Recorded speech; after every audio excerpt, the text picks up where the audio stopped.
4,399 दिन पूरे होने पर भारत के प्रधानमंत्री जी को मैं हार्दिक शुभकामनाएं देता हूं, अभिनंदन करता हूं और शुभेच्छा जताता हूं। भारत की मीडिया यानी आपकी मीडिया पे सिर्फ इतने ही चर्चा चल रहा है कि 4,399 दिन पूरे करने पर भारत के प्रधानमंत्री ने नेहरू जी को पछाड़ दिया। तो पछाड़ दिया गया है कि आप पिछड़ गए हो, ये आपकी मीडिया तो नहीं बताएगी, लेकिन वो काम को देखकर बताया जाएगा कि कौन पिछड़ा है।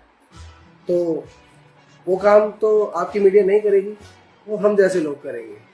4,399 दिन पूरे करने पर इतना ज्यादा हर मंत्री के, किसी भी मंत्री के ट्विटर को जाकर देख लो, सब ने एक ही चीज डाली हुई है कि नेहरू जी को पछाड़ दिया। मैं एक चीज बताना चाहूंगा कि 1947 से लेकर 1964 तक जवाहरलाल नेहरू जी का कार्यकाल था, जिसमें से 2 लाख से भी ज्यादा प्राइमरी स्कूल और सेकेंडरी स्कूल बनाए गए, 5 IIT बनाए गए, IIM बनाए गए, एम्स बनाए गए और कैग की रिपोर्ट में कोई घोटाला भी नहीं आया। 1948 में रेलवे के लिए एक लोन लिया गया था 33 मिलियन डॉलर का, जो उस समय पे इंडियन रेलवे को सबसे लॉन्गेस्ट नेटवर्क का दर्जा प्राप्त हुआ था। तो 1947 में भारत का कुल बजट था 197 करोड़, जिसमें से जवाहरलाल नेहरू जी ने अपनी चल अचल संपत्ति में से 156 करोड़ देश को डोनेट किया था। नेहरू जी 3259 दिन यानी कि पूरे 9 साल जेल के अंदर बनते 9 साल। और हमारे पहले गृह मंत्री और डिप्टी प्राइम मिनिस्टर यानी कि सरदार वल्लभ भाई पटेल जी, वो भी 6 साल जेल के अंदर में रहे। हमारे भी गृह मंत्री है आपकी टीम में, अमित शाह जी, वो भी जेल में रहे, लेकिन वो तड़ीपार में रहे। गुजरात गवर्नमेंट ने उनको तड़ीपार कहा था और जेल के अंदर डाला था। ठीक है, 559 रियासतों को जोड़ने का काम करा था सरदार वल्लभ भाई पटेल जी ने, और आपके टीम के बंदे ने, जो अमित शाह जी है, उन्होंने भी जोड़ने का काम किया, लेकिन अलग अलग पार्टियों के नेताओं को अपनी पार्टी के अंदर जोड़ने का काम किया। नेहरू जी के टाइम पे हर एक प्रति व्यक्ति पर 75 से 86 रुपए कर्जा था, लेकिन आज के समय पे एक व्यक्ति पर 2 लाख से भी ऊपर ज्यादा कर्जा है। 1947 में डॉलर की कीमत थी 4 रुपए 75 पैसे। जब आप प्रधानमंत्री पद पे बैठे 2014 में, तब 61 रुपए $1 की वैल्यू थी। आज 98 $1 की वैल्यू हो चुकी है। और सुनिए, ये आपके अचीवमेंट्स है मोदी जी। महिलाओं को सम्मान कितना मिल रहा है वो आपको अच्छे से पता होगा, जो हमारी जनता हमें देख रही है। नाम लूं तो कुलदीप सेंगर, प्रज्वल रवन्ना, है ना, ब्रिजभूषण, इन जैसों ने बहुत महिलाओं को सम्मान किया था आपके राज्य में।